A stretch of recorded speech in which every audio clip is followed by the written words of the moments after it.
말씀드릴 것은 이제 복음에 대한 거예요. 복음. 우리가 가장 많이 듣고 가장 많이 이야기하는 게 바로 복음이죠. 복음인데 사실 가장 잘 모르는 것도 복음이라고 할 수가 있습니다. 제가 예전에 전도사 시절 때 우리는 그때 오후 때 이제 중고등학생들 모아놓고 또 오후에도 예배를 드렸어요. 참 희한한 교회인데 오후에 또 애들이 또 남아 있었어요. 근데 오후에 뭐를 했냐면 시험을 봤어요. 오후에.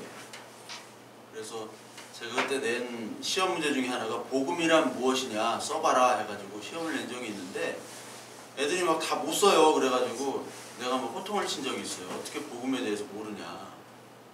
근데 원래 전도사 때는 다 아는 것처럼 생각할 때가 전도사 때입니다. 태권도장에서도 가장 날뛰는 애들이 빨간 띠. 그때 검은 띠도 아니라 그 검은 띠 되기 전에 빨간 띠 애들이 가장 날뛰어요. 그것처럼 전도사 때는 뭐 다 아는 것 같아요. 그런데 알고 보면 하나도 모르는데 복음에 대해서 나도 모르는데 애들한테 복음이란 무엇인가에 시험 문제를 내고 애들이 잘 못 쓰니까 내가 막 화를 냈어요. 지금 보니까 되게 웃긴 얘기인데 어떻게 보면 이 복음이라는 게 우리가 가장 말을 많이 하면서도 복음이 무엇인가에 대해서 물어보면 막상 저도 그냥 예수 그리스도께서 우리를 위해 죽으시고 부활하시고 그걸 믿고 뭐 이런 식으로 얘기를 한단 말이에요. 그러면은 과연 그렇게는 다 우리가 알지만 진짜 복음이 뭘까? 그거에 대해서 우리가 얼마나 고민을 하고 있는가? 그리고 이 복음이란 뜻이 기쁜 소식 아닙니까? 그 내용들이 우리에게 과연 기쁨으로 다가오는가? 이거는 또 별개의 문제거든요.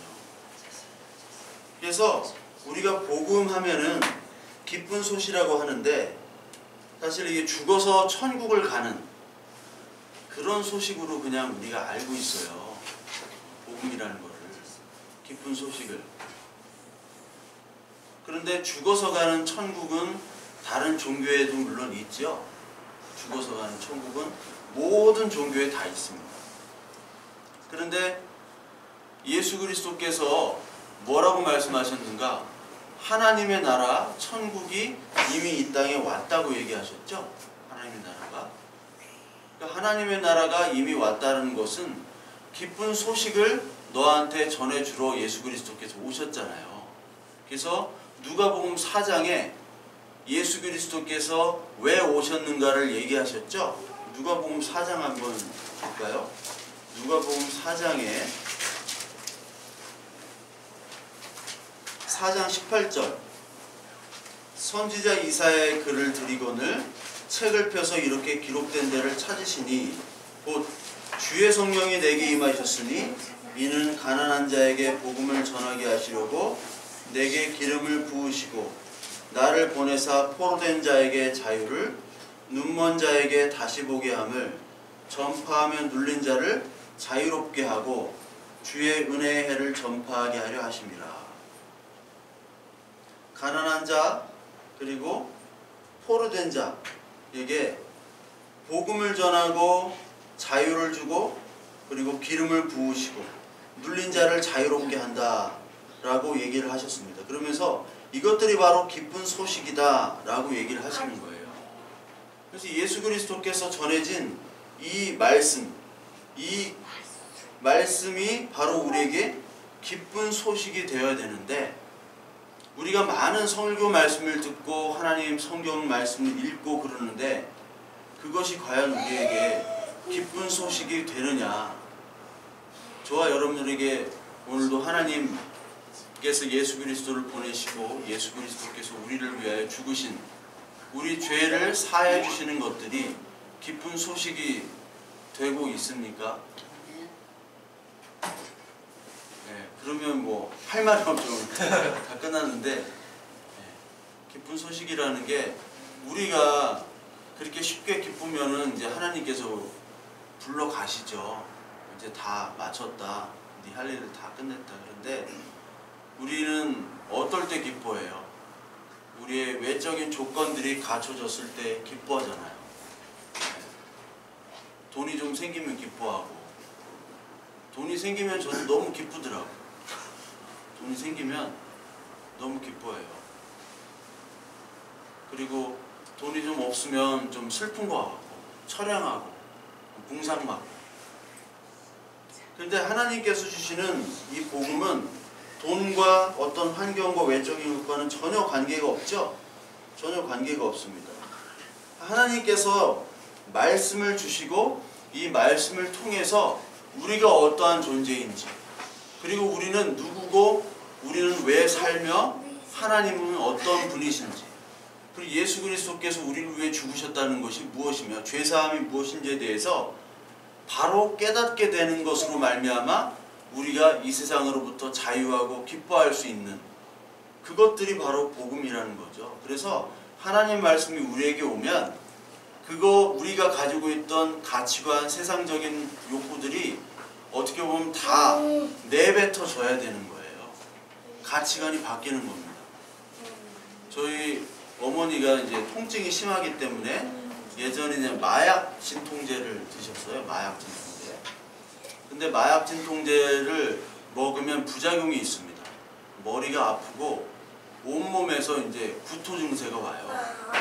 근데 약을 먹었기 때문에 구토가 나오는 거잖아요. 어지럽고. 그 속에 있는 내가 먹었던 것들이 다 나오는 게 구토죠.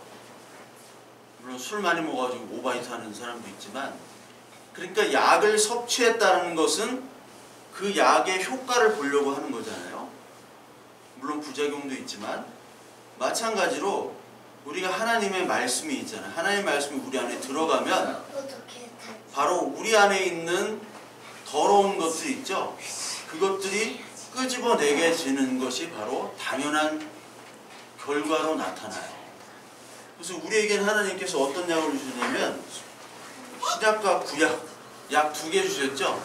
신약과 구약의 말씀을 통해서 우리의 이 안에 들어가게 되면 우리가 가졌던 가치관과 우리가 생각했던 그런 모든 잘못된 것들이 이제 끄집어 나와지고 뭐가 들어갑니까? 하나님의 말씀으로 말미암아 나를 새롭게 보고요, 또 우리 이웃들을 새롭게 보고 이 세상을 새롭게 보게 되는 겁니다. 그래서 이 하나님의 말씀은 나를 보게 하고 너를 보게 하고 이 세상을 보게 하는 거예요. 그전에는 뭘로만 봤어요? 아, 저 사람이 어떤 일을 하면 아, 저 사람은 참 좋은 일을 하면 아, 참 훌륭하구나. 아, 저 사람은 참 나쁜 사람이구나. 아, 나는 이렇게 하니까 아, 내가 좀 뿌듯해. 아, 내가 자수성가해가지고 나는 정말 성공한 사람이야. 이런 식으로만 생각을 했어요. 우리는. 그게 율법, 아직까지 율법의 인간의 율법 안에 있는 존재 방식입니다. 그리고 사고 방식이에요. 그리고 선악을 알게 하는 열매를 먹으면 내가 그냥 판단을 하는 거죠. 내 스스로 판단하고 내 스스로 기준을 잡는 거예요. 유재준, 너 가만히 있어. 응? 너 혼나. 그러니까 저렇게 저런 짓을 하고 있는 거예요. 옛날에는 하나님의 말씀을 모를 때는 자기 마음대로 하는 거예요. 자기 마음대로. 그런데 예수 그리스도의 말씀이 들어가게 되면 이게 얼마나 잘못된 것인지를 깨닫게 돼요. 내가 얼마나 선하지 못하다는 것, 내가 얼마나 의롭지 못하고 내가 죄인이라는 것을 깨닫게 되는 게 바로 하나님의 말씀의 역할입니다. 그래서 하나님의 말씀이 떨어지면 내가 얼마나 죄인이고 내가 얼마나 죽을 수밖에 없는 존재인지를 깨닫게 되면서 뭐를 찾게 되냐? 하나님의 말씀에 함께 거하려고 하는 그런 기쁨이 생기는 거죠. 조용히 해라 너. 성령 해방죄야 오늘 너. 너 자꾸 웃어주니까 너 삼촌 혼날 때 막 응? 삼촌이 혼날 때는 막 서럽게 울더니만 예배 끝나고 봐. 너 하여튼 지옥불이 무언지를. 그래서 우리 하나님께서 주신 이 말씀을 받아 먹었을 때 우리가 이 세상의 가치관들을 토해내는데 그 토해낸 것들을 다시 먹게 되면 이거를 성경에서는 개, 돼지라고 표현을 해요. 토한 것을 먹는 사람은 없죠. 그러니까 예수 그리스도의 말씀이 임했는데도 불구하고 정말 저 사람은 야 어떻게 가치관이 어떻게 변하지가 않느냐 하는 사람이 있을 거예요. 그런 사람은 개, 돼지라는 겁니다. 이게 마태복음 7장에 나와요. 마태복음 7장에 보면 개, 돼지라는 표현을 합니다. 마태복음 7장 6절에 보면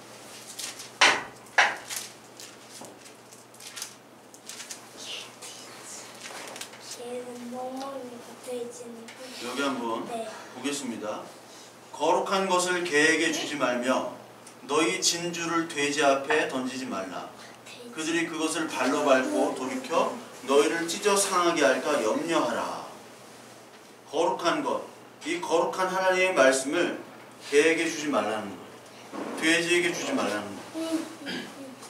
개는 토한 거 먹습니다. 그렇죠? 토한 것도 먹고, 그리고 돼지는 어떻게 해요? 돼지는 이 땅만 쳐다보고 사는 거예요. 돼지는 하늘을 볼 수 없는 존재잖아요. 돼지는 하늘 못 봅니다. 땅에만 보는 존재예요. 그러니까 이 땅에만 보면서 토한 것을 먹고 사는 사람들. 이 토한 거는 세상적인 거잖아요. 예수 그리스도를 믿는다고 교회에 나오면서도 계속해서 어떻게 보면 세상적인 사람이 있어요. 기도도 열심히 하고 예배도 참석하고 헌금도 많이 합니다. 그런데 그들이 추구하는 가치관들이 다 세계관, 그 세계관들이 다 땅의 것들을 추구하는 사람들이 있어요. 이 사람들은 유사 그리스도인입니다. 그리스도인이 아니라 짝퉁 그리스도인이에요. 명목상 그리스도인들이에요. 이 사람들이 추구하는 것은 종교를 추구하는 거예요. 종교. 이 종교는 세상과 같은 거고 종교의 본질은 바로 나잖아요. 나. 나를 믿고 나를 추구하고 더 강하고 더 잘되는 나를 가는 것이 바로 종교인데 그 종교는 세상입니다. 그런데 복음이 들어왔음에도 불구하고 종교와 세상이 되어버린다는 것은 이미 같다는 거예요.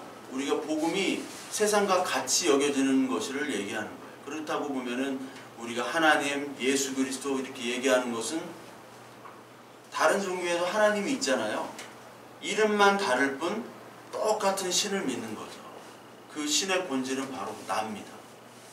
그 하나님, 예수 그리스도 계속 외쳐도 주여 주여 여기 나오잖아요. 7장 맨 마지막에 주여 주여 나더러 우리가 주여 주여 주의 이름으로 선지자 노릇하며 주의 이름으로 귀신 쫓아내며 주의 이름으로 많은 권능을 행하지 아니하였나이까 이렇게 얘기하잖아요. 그런데 그리스도께서는 뭐라고 얘기하냐? 나더러 주여 주여 하는 자마다 다 천국에 들어갈 것이 아니다. 이름만 주여 하나님 아멘 할렐루야 외쳐도 그게 아니라는 거예요. 이름만 다른 거죠. 어떤 데는 하나님, 하느님, 하눌님, 뭐 알라, 부처님 뭐 여러 가지 이름만 다를 뿐 그들이 섬기는 건 똑같다는 거예요. 그래서 명목상 하나님 이름이고 하나님 성민이라고 불리는 사람들이 바로 누구였냐면 바리새인들이었죠. 지난 시간에 누가복음 18장 9절에서 예수 그리스도께서 뭐라고 얘기하시면 바리새인의 의보다 너희가 더 낫지 못하면 천국에 들어가지 못한다라고 얘기하셨어요. 바리새인의 의보다. 그러니까 바리새인의 의는 명목상 그리스도인이었던 거예요. 명목상 하나님 믿는 사람이에요. 그런데 우리의 의는 뭐예요? 복음이죠. 복음은 기쁜 소식이지만 우리에게 뭐를 심어주냐면 너희가 얼마나 잘못 살아왔는지 네가 자랑하는 모든 것들이 하나님 앞에서 얼마나 쓸모없는 것인지를 깨닫게 해주시는 거예요. 그렇게 되면 내가 자랑했던 것들이 자랑거리가 되질 않아요. 그렇다면 그 기쁨이 사라지게 되고 예수 그리스도라는 기쁨이 대체가 돼야 되는데 그 예수 그리스도라는 기쁨은 이 세상의 조건과 상응하지 않기 때문에 이 세상의 것들과 다르기 때문에 우리가 세상 사람들에게 자랑할 수도 없고요. 그리고 우리의 감정 속에서 막 기쁨으로 다가오지 못할 경우도 많아요. 근데 그것을 복음이라고 얘기하고 있어요. 그래서 이 복음이라는 것은 기쁜 소식인데, 이 복음이 바로 뭐냐면 사실은 하나님의 나라에 대해서 얘기를 하고 있는 거예요. 하나님의 나라, 그리고 예수 그리스도에 대해서 얘기를 하고 있어요. 로마서 우리 1장 하나 볼까요? 로마서 1장 1절을 보겠습니다. 로마서 1장 1절. 로마서 1장 1절을 보시면요, 예수 그리스도의 종 바울은 사도로 부르심을 받아 하나님의 복음을 위하여 택정함을 입었으니, 이 복음은 하나님이 선지자들을 통하여 그의 아들에 관하여 성경에 미리 약속하신 것이라. 자, 이 복음이라는 것은 하나님의 선지자를 통하여 그의 아들에 관하여 성경에 미리 약속하신 거예요. 그러니까 구약 성경을 통해서 예수 그리스도에 대한 것이 바로 복음이다 라고 얘기를 하는 거죠. 예수 그리스도가 복음의 주체고 복음의 본질인 거예요. 그 전까지 우리가 예수 그리스도를 알지 못했잖아요. 세상이 복음이었습니다. 세상에서 우리가 즐기는 것, 낙, 기쁨, 그것이 돈이 됐건 명예가 됐건 아니면 뭐 사랑이 됐건 행복이 됐건 그것을 추구하는 것이 복음이었지만, 이제 예수 그리스도라는 것이, 예수 그리스도라는 분으로 말미암아 기쁜 소식이 되는 것이 바로 복음이 되는 거예요.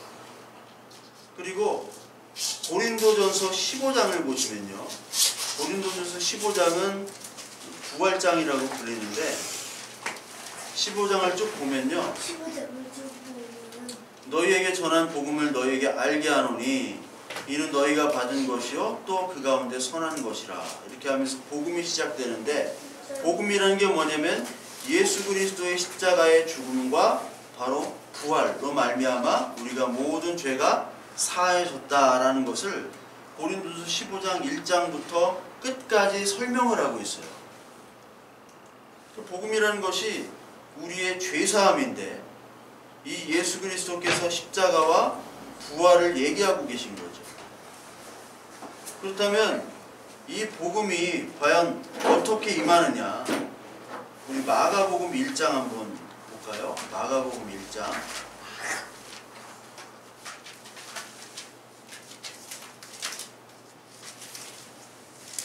마가복음 1장 14절부터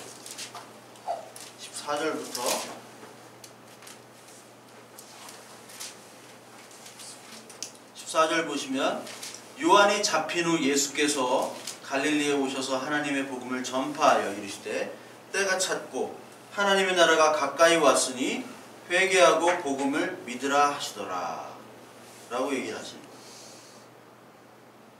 하나님의 나라가 왔다라고 얘기하죠. 하나님의 나라가 왔다.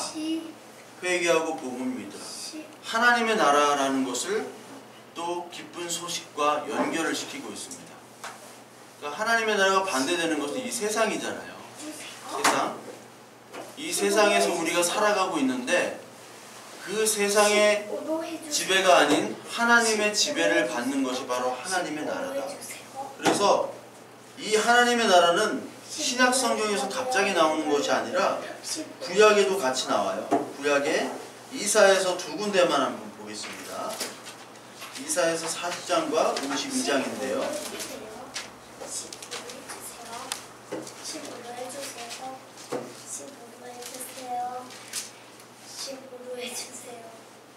이사야서 40장 9절에서 10절 보겠습니다. 이사야서 40장 9절에서 10절. 아름다운 소식을 시온에 전하는 자여, 너는 높은 산에 오르라. 아름다운 소식을 예루살렘에 전하는 자여, 너는 힘써 소리를 높이라. 두려워하지 말고 소리를 높여 유다의 성읍들에게 이르기를 너희의 하나님을 보라 하라. 보라, 주 여호와께서 장차 강한 자로 임하실 것이요 신의 그의 팔로 다스리실 것이라. 보라, 상급이 그에게 있고 보응이 그에게 앞에 있으며 그는 목자같이 양떼를 먹이시며 어린 양을 그 팔로 모아 품에 안으시며 젖먹이 암컷들을 온순히 인도하시리로다. 하나님의 말씀, 이 하나님의 말씀이 바로 아름다운 소식이라고 얘기했고, 이 아름다운 소식이 바로 복음입니다. 그리고 이 복음은 바로 뭐냐면 10절에 나왔듯이 주 여호와께서 장차 강한 자로 임할 거래요. 친히 그의 팔로 다스린다 라고 얘기했습니다. 하나님의 나라 하면 다스림, 하나님의 통치, 다스림, 그렇다고 얘기를 하셨잖아요. 그 전에 하나님의 말씀을 모르기 전에는 어떻게 임했습니까?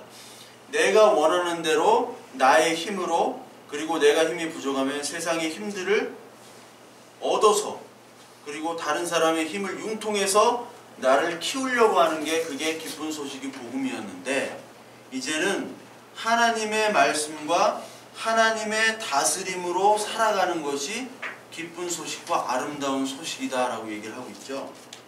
그리고 52장, 이사야서 52장 7절에 보면요, 좋은 소식이라고 여기 나와요. 복된 소식이라고도 나오고, 52장 7절에 보면 좋은 소식을 전하며 평화를 공포하며 복된 좋은 소식을 가져오며 구원을 공포하며 시온을 향하여 이르기를 내 하나님이 통치하신다 하는 자의 산을 넘는 발이 어찌 그리 아름다운가. 여기서도 내 하나님이 통치하신다라는 말이 나오죠. 그러니까 내 마음대로 하는 게 기쁨이었는데 이제 하나님 뜻대로 하옵소서 하는 게 기쁨의 소식이 되는 거예요. 하나님의 뜻대로 하여 주옵소서.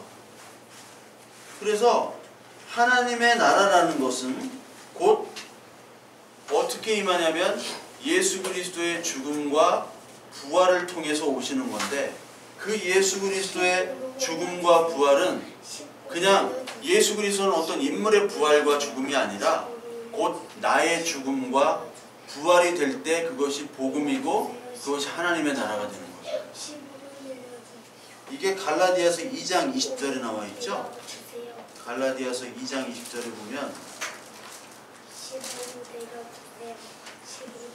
내가 그리스도와 함께 십자가에 못 박혔나니 그런즉 이제는 내가 사는 것이 아니요 오직 내 안에 그리스도께서 사시는 것이라.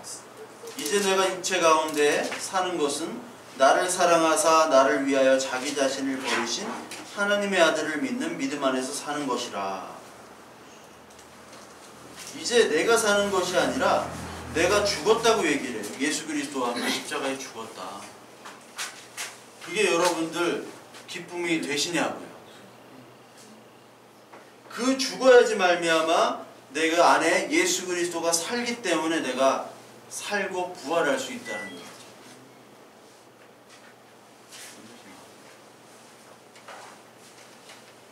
내가 죽음이, 나의 부활이 예수 그리스도의 죽음과 부활과 과연 여러분들 연결이 되시냐? 이 문제를 우리는 안고 살아가고 있습니다. 예수 그리스도께서 나를 위해 죽으셨다는 것은 알겠는데 예수님의 죽음과 부활이 곧 나의 죽음과 부활이 돼야 돼요.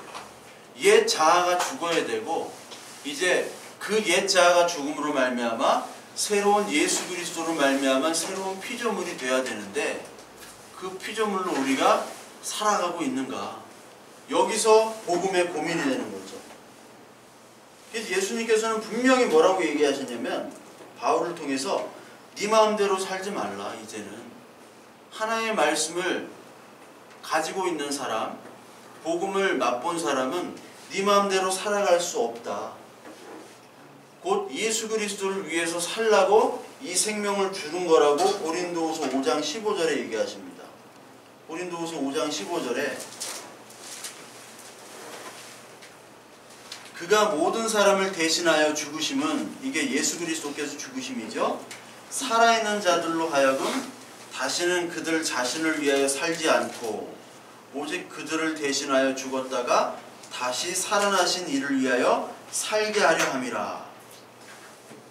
우리가 왜 지금 사는 겁니까? 왜 하나님께서 오늘 우리에게 생명을 주시고 복음을 주셨냐? 여기 나오잖아요. 너를 위해서 살지 말고 이제는 너를 위해서 죽었다가 다시 살아나신 예수 그리스도를 위해서 살아라 라고 오늘 생명을 주신 거예요. 오늘. 그렇다면 극단적으로 얘기하면 예수 그리스도를 위해서 살지 않으면 하나님께서 우리를 불러가실 수도 있어요. 아니면 예수 그리스도를 위해서 이제 너무 사니까 하나님이 야 이제 됐다, 다 졸업학점 다 땄다, 인생 졸업학점 다 땄다 해가지고 부르실 수도 있는 겁니다. 그러니까 우리의 존재 목적은 이제는 예수 그리스도를 위해서 살아가는 것이죠. 그게 뭐냐? 복음의 실을 신고 살아가는 겁니다. 복음이 나를 완전히 점령해서 이 하나님의 말씀으로 말미암아 복음에 붙들린 자로 살아가는 거죠. 그게 바로 로마서 1장 16절에 나오는 복음은 모든 믿는 자들에게 구원을 주시는 하나님의 능력이다. 하나님의 능력이 어디서 나타나냐?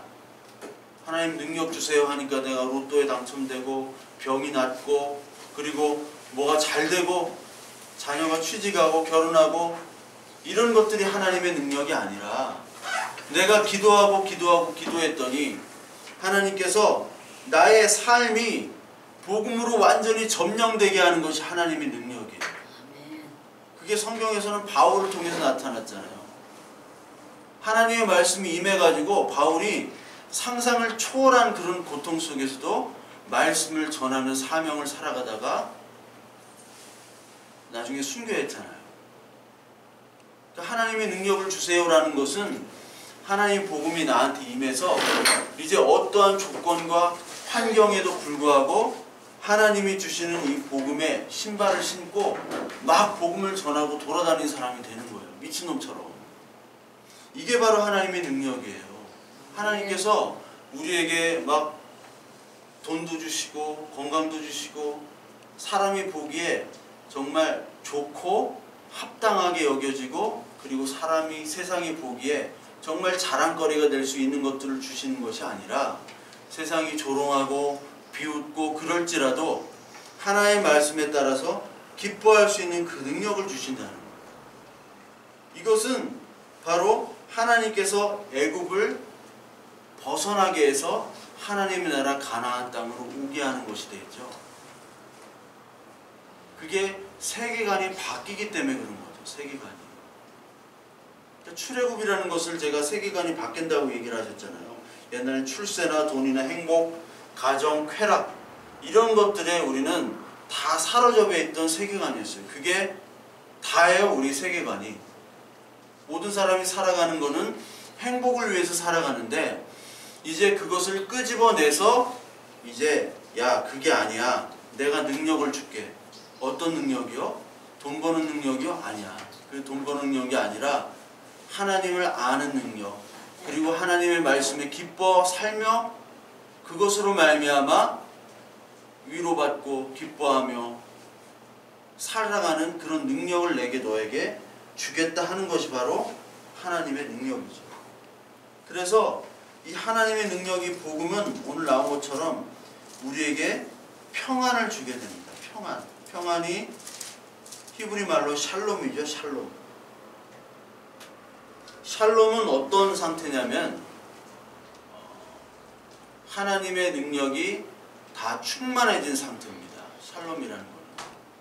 그래서 샬롬이라는 것이 평안인데 그 무력의 힘으로 평화를 유지하는 것이 아니라 샬롬이라는 것은 하나님의 말씀으로 말미암아 온전하게 되는 거예요.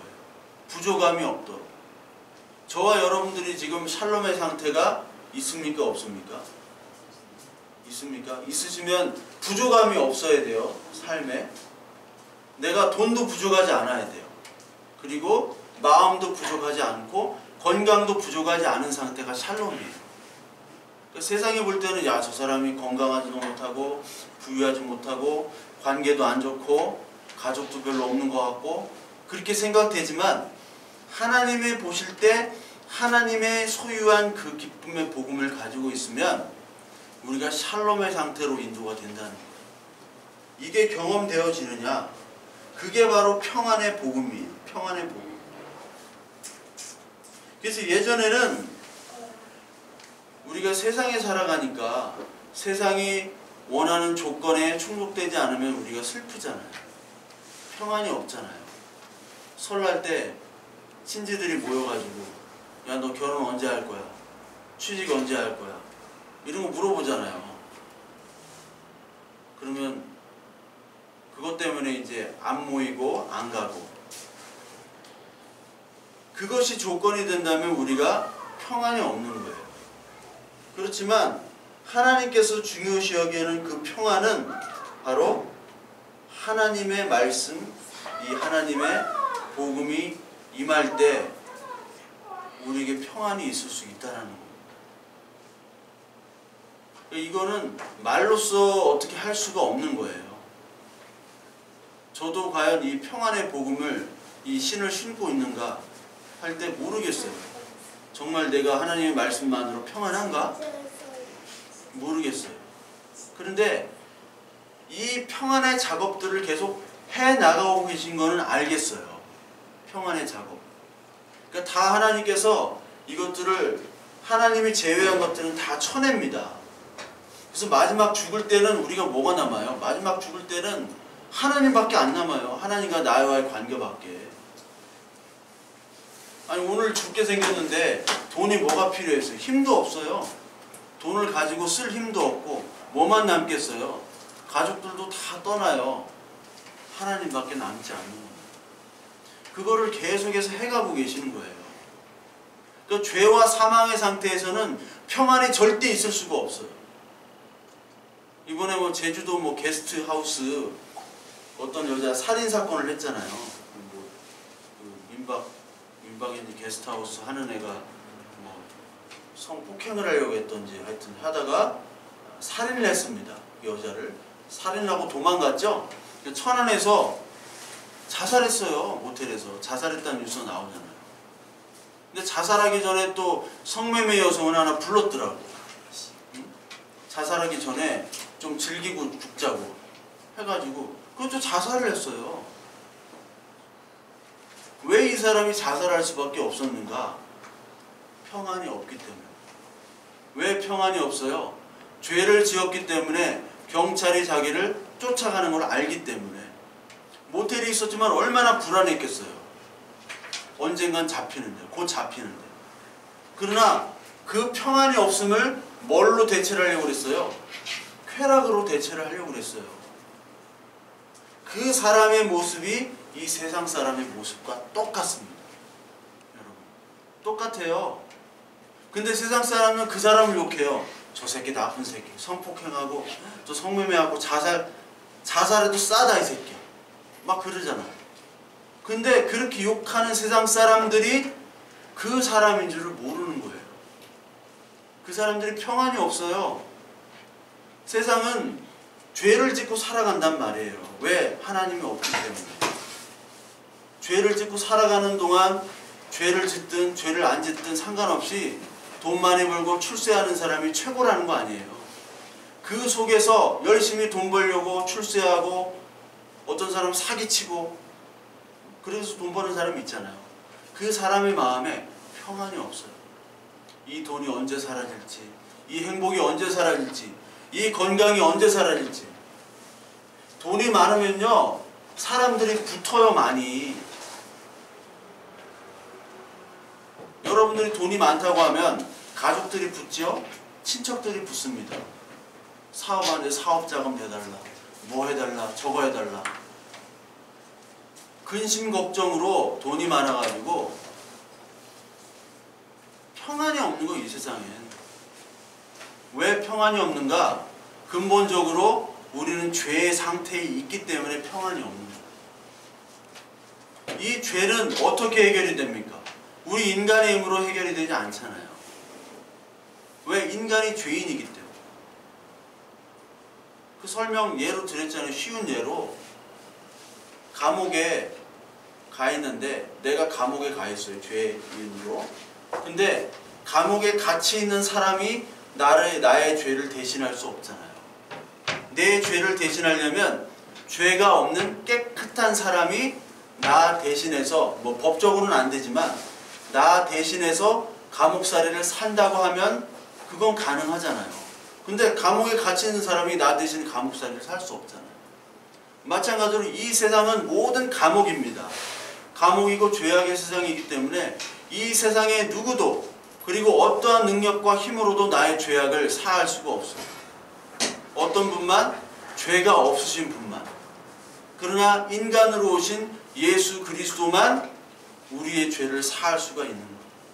그 죄가 사해질 때만이 우리에게 평안이 있습니다. 여러분들, 이 세상 사람들이 얼마나 평안이 없이 살아가고 있는가. 우리는 복음을 안다고 하면서 그 세상 사람들을 너무너무 부러워해요. 저도 부러워해요. 그런데 하나님께서는 그 부러워하는 그 모습들을 다 벗어버리라.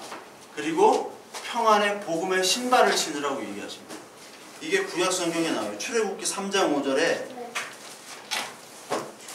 모세에게 하나님께서 나타나셔서 처음에 하시는 말이 뭐냐면, 뭐부터 벗으라고 하냐면 신발부터 벗으라 라고 얘기하세요. 3장 4절에 보니까 여호와께서 그가 보려고 돌이켜오는 것을 보신지라 하나님이 떨기나무 가운데서 그를 불러 이르시되 모세야 모세야 하시매 그가 이르되 내가 여기 있나이다. 하나님이 이르시되 이리로 가까이 오지 말라. 내가 선 곳은 거룩한 땅이니 내 발에서 신을 벗으라. 오늘 복음의 평안의 신을 신으라고 얘기하시죠? 복음의 평안의 신. 그런데 하나님께서 여호와 하나님께서 모세에게 처음 뭐라고 얘기하십니까? 네 신발을 벗어라. 왜냐하면 여기는 거룩한 땅이다. 여기는 죄악이 없는 거룩한 땅이다. 나와 함께하는 곳이기 때문에 죄악이 있을 수가 없다. 그런데 뭐부터 하라? 네 신발을 벗어라. 그 신은 뭐예요? 나의 신이죠. 내가 그 신발을 신고 자기가 하고 싶은 대로 돌아다녔던 곳이 바로, 흔적이 바로 그 신발에 남아있는 거예요. 우리가 우리 멋대로 하나님을 알지 못하고 막 돌아다녔던 그 신발을 벗어야지만이 하나님의 복음의 신을 신을 수가 있는 겁니다. 그 반대로 하나님의 복음의 신이 임하면 그 신발을 벗게 돼요. 왜? 너무 더러우니까. 너무 더러우니까. 자기가 가지고 있던 신발이 좋은 줄 알았어요. 그런데 진짜 좋은 신발을 딱 누가 선물을 해주면 그 신발을 안 신고 그 새 신발을 신어요. 그 새 신발을 신게 되면 내가 신었던 신발이 얼마나 더럽고 추한지를 알게 되거든요. 그게 하나님의 말씀입니다. 그렇다면 그 새로운 신발이 얼마나 깨끗하고 그 신발을 신었을 때 얼마나 기쁘고 기분 좋고, 그것이 바로 복음이 돼야겠죠. 기쁨이 돼야겠죠, 그 신발이. 그런데 우리는 계속해서 더러운 신발을 신고 계속 돌아다니는 거예요. 더러운 신발을 신으면 더러운 곳으로 간단 말이에요. 근데 깨끗한 신발 신고 어디 더러운 곳에 가는 사람이 있습니까? 없잖아요. 하나님께서는 우리에게 깨끗한 신발을 신겨주신 거예요. 신겨주셨습니다. 그래서 이제 고린도서 아까 5장의 말씀처럼 네 뜻대로 살지 말고 너를 살리신 하나님 뜻대로 살도록 우리를 이 땅에 오늘도 살려두고 계신 거예요. 아니면 우리는 바로 가면 돼요. 가야 돼요. 그러니까 저도 어떻게 보면 계속 더러운 신발을 신게 되면 하나님이 나를 죽이실지는 모른다는 그런 어떤 생각이 오더라고요. 아, 너 계속 이러다간 하나님 훅 데려간다. 응? 졸업학점을 딸 자신은 없고. 응? 네가 졸업학점 뭔지 알아? 너 대학 가기 싫다고 그랬잖아. 그지? 하나님께서 주시는 이 새로운 신발을 신을 때의 기쁨, 복음의 기쁨, 이 기쁨은 세상이 줄 수도 없고 알지는 못하고 세상에 속해 있는 사람은 절대로 경험할 수 없는 겁니다. 그러니까 이 새 신발은 이 헌 신발을 벗겨내야 돼요. 그때 아멘하고 순종하시면 됩니다. 네. 여러분, 세상에 때 묻은 신발들 있죠? 우리가 세상에 때 묻은 신발을 가지고 더러운 곳을 향하려고 할 때 하나님께서는 그거를 막고 계세요. 그때 하나님이 나를 맡고 계시는구나. 아멘. 이것이 기쁨이구나. 내가 건강이 좀 상해지고 내가 바랬던, 내가 가지고 있던, 의지했던 이 노후 자금들, 이것들이 어떻게 보면 날아갈 수도 있어요. 그렇죠? 만약에 전쟁 나면 한 번에 날아갑니다. 우리 전쟁 나면 현금도 필요가 없어요. 전쟁 났는데 우리가 전쟁 안 난다는 보장이 있나요? 없습니다. 언제 어떻게 날지 몰라요. 근데 사람들은 그것만을 유지하고 있어요. 이것이 나를 보호해주고 이것이 나의 노후를 보장해주고 그리고 우리 자식들도 안전하게 살 수 있다라고 건물, 돈, 건강 이걸 가지고 생각하고 있어요. 그런데 내일 죽을 수도 있잖아요. 내일 불나서 죽을 수도 있고 물에 빠져 죽을 수도 있고 병나서 죽을 수도 있고. 근데 인간은 그렇게 어리석은 거예요. 통장에 돈만 있으면 되겠지. 아닙니다. 하나님은 그것을 걷어내실 수도 있어요. 그때 저와 여러분들이 이제 하나님밖에 없군요. 아멘 하셔야 된다는 거예요. 그렇게 하도록 만드실 때 그게 기쁨으로 다가오셔야 돼요. 참 힘들죠? 참 힘든 문제입니다. 근데 하나님께서 그렇게 우리의 마음을 바꿔주시기를 기도하고 그리고 그렇게 하실 걸로 저희는 믿습니다. 그게 진짜 하나님의 자녀가 된 도리예요. 모세에게 신발 벗으라고 그랬는데 여러분 여호수아한테도 신발을 벗으래요. 한테 신발 벗기기 전문가예요. 우리 주님은 신발 벗기기 전문가인데 여호수아 5장에 보시면 5장 15절에 보니까 여호와의 군대대장이 여호수아에게 이르되 내 발에서 신을 벗으라. 똑같은 얘기를 하세요. 내가 선 곳은 거룩하니라 하니 여호수아가 그대로 행하니라. 우리가 신발을 계속 벗기십니다. 왜? 여호와 하나님 같이 동행하는 그 하나님의 나라는 거룩한 곳이기 때문에 거룩한. 그래서 요한계시록 4장 5장에 하나님의 나라, 온전한 하나님의 나라가 나오는데 거기에는 죄가 없어요. 그렇죠? 애통하거나 사망이 있거나 눈물도 없습니다. 거기에 뭐만 있냐면 하나님께 드리는 찬양밖에 없어요. 기쁨밖에 없어요. 그것이 이 땅에 이미 임했다라는 거예요. 그래서 우리는 복음이 여기서 살다가 천국 가는 그런 복음이 아니라 이 땅에 이미 우리가 천국이 돼야 된다는 거예요. 아니 불교도 얘기하잖아요. 불교가 똑같이 얘기하는 거예요. 네 마음 안에 하나님 나라가 있다라고 부처가 얘기하잖아요. 불교가 네 안에 부처님이 있으면 네가 바로 그것이 부처다. 불교가 그렇게 얘기해요. 불교는 막 위로 가는 게 아닙니다. 하나님 나라로 가는 게 아니라 이 땅에서 하나님 나라를 이루는 거예요. 그게 정토라고 그래요. 정토라고도 하고 그걸 극락이라고도 하고 이 땅의 극락. 근데 하나님 나라도 똑같아요. 원래 이 불교는 하나님 나라에서 온 거기 때문에. 불교는 소승불교는 예수님 전에 있었지만 대승불교는 예수님이 죽으신 후 200년 후에 대승불교가 확 폈어요. 지금은 소승불교는 없습니다. 소승불교는 저기 타이나 베트남 이런 쪽에만 있고 다 대승불교 선불교예요. 거기가 왜 대승불교가 생겼냐면 예수 그리스도의 말씀을 그대로 인용한 거예요. 하나님 나라에 이미 너에게 임했다 라고 하는 거예요.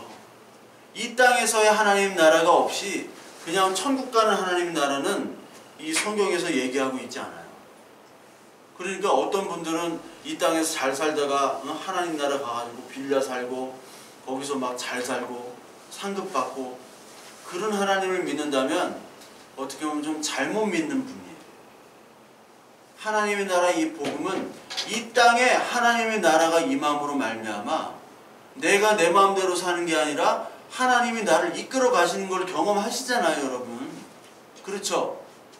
내가 내 마음대로 살고 싶은데 이걸 차단시키고 하나님이 끌고 가는 게 인도가 되잖아요, 여러분들. 삶 속에서. 아직 그거를 모르시는 분들도 있을 거예요. 그렇지만 시간이 가면 갈수록 여러분들이 입술로 고백하게 됩니다. 참 하나님의 자녀면 고백하게 돼요. 내가 죄 중에 있든지 내가 어떤 내 나름대로 선한 일을 하든지 어떤 자리에 있든지 하나님이 이끌어 가신다고요. 그게 바로 하나님의 나라가 임해서 하나님이 다스림으로 이끌어가는 겁니다. 그게 이 땅에서 이루어지는 것에 기뻐하신다는 것. 그것이 바로 하나님의 일이에요. 그래서 하나님께서 이 여호수아를 통해서 가나안 땅으로 인도했을 때 그럼 하나님 나라가 이루어진 거잖아요. 구약에서. 그런데도 가나안 땅으로 갔지만 가나안 땅이 기다리는 것은 대적과 전쟁이었어요. 전쟁. 대적과의 전쟁. 가나안 땅이 전쟁하잖아요. 그러면 평안의 복음, 평안의 하나님 나라라는데 아니 전쟁하는 하나님 나라가 어디 있냐. 그때 하나님께서 뭐라고 말씀하세요? 오늘 찬양했잖아요. 전쟁은 누구의 것이니? 하나님의 것이니 너희는 거룩하라. 여리고성으로 들어갈 때 여리고성에 들어가기 전에 길갈에서 뭐를 행했습니까? 할례를 행했죠?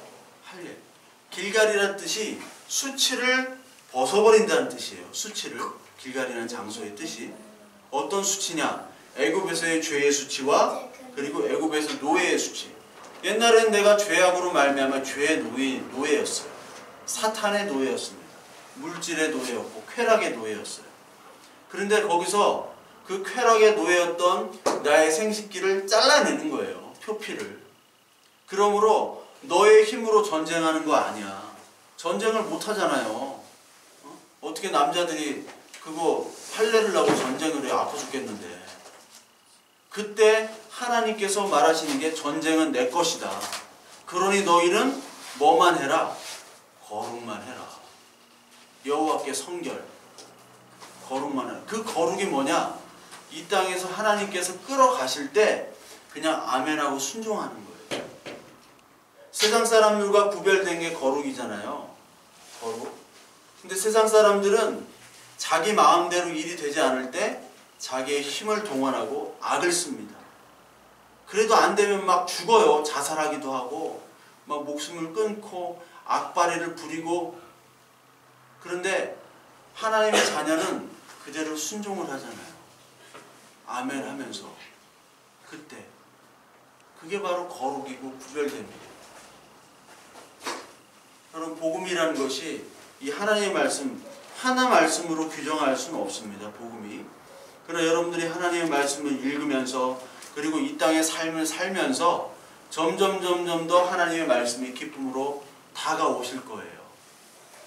만약에 진짜 하나님의 자녀라면 여러분들이.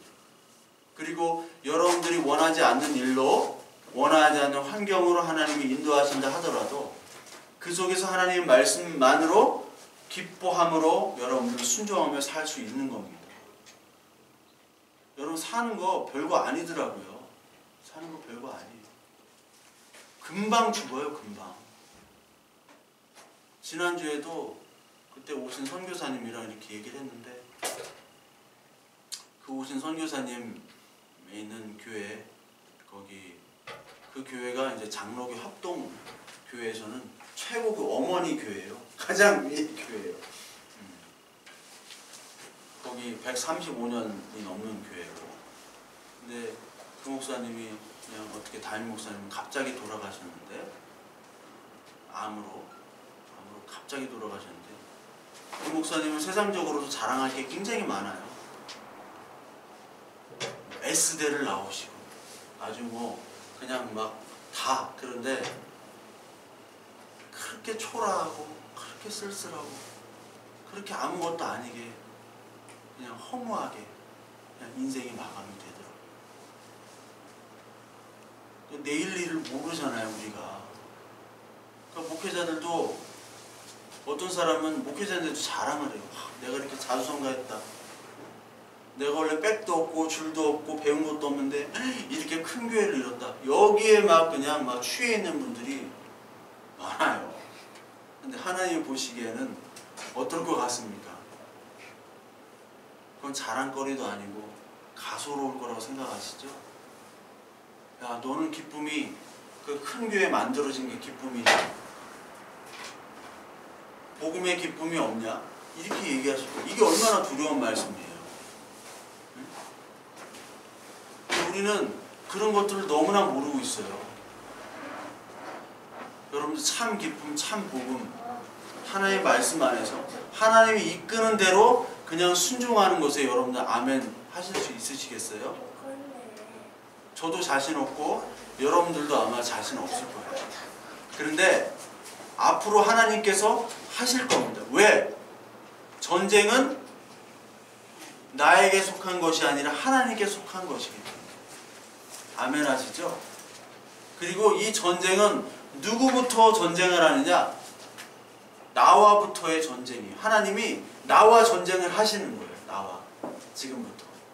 그때 하나님 내가 잘못했습니다. 항복하고 신을 벗을 때 진짜 복음의 신을 신게 될 겁니다. 우리 인생 살아가면서 이런 복음의 신을 신는 그런 경험들이 날로 날로 늘어날 줄 믿고 거기에 기뻐 아멘 할 수 있는 저와 여러분들 됩시다.